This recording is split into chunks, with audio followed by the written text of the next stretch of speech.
Nous avons commencé les travaux en décembre 2019 pour la première phase. La deuxième phase, nous venons de commencer en mars.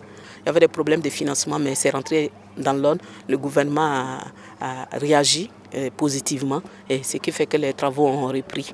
La Carrefour a financé le centre à hauteur de 60%, donc c'est notre partenaire, et également le ministère de la Santé a financé les 40%. Donc c'est un projet vraiment du gouvernement burkinabé. Il n'y a pas de partenaire extérieur et c'est le Burkina qui a construit son centre. La première phase que vous venez de découvrir est achevée.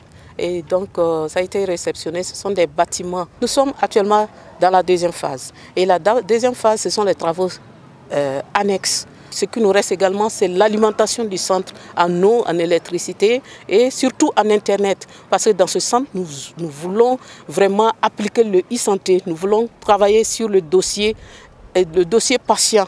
Un dossier électronique pour chaque patient. Nous voulons mettre en œuvre des activités qui vont permettre aux personnes âgées de vivre leur vieillesse et pourquoi pas une vie meilleure que ce qu'elle a vécu auparavant. On veut qu'elle vieillisse toujours en bonne santé. Donc tout a été mis en place pour cela. Donc vous avez vu qu'il y a même une salle de sport, une salle de projection. Donc il y aura des animations permanentes dans ce centre. L'ouverture du centre est prévue pour mai 2024. Pour le moment, dans la sous-région, nous sommes le premier centre.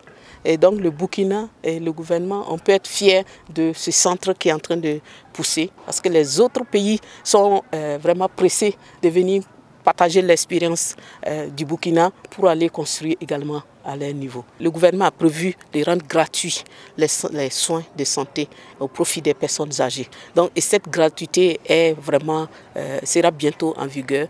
Voilà, donc je me dis que même si la personne âgée va payer des soins dans ce centre, ce ne sera pas vraiment comme ailleurs. Les soins seront subventionnés par l'État.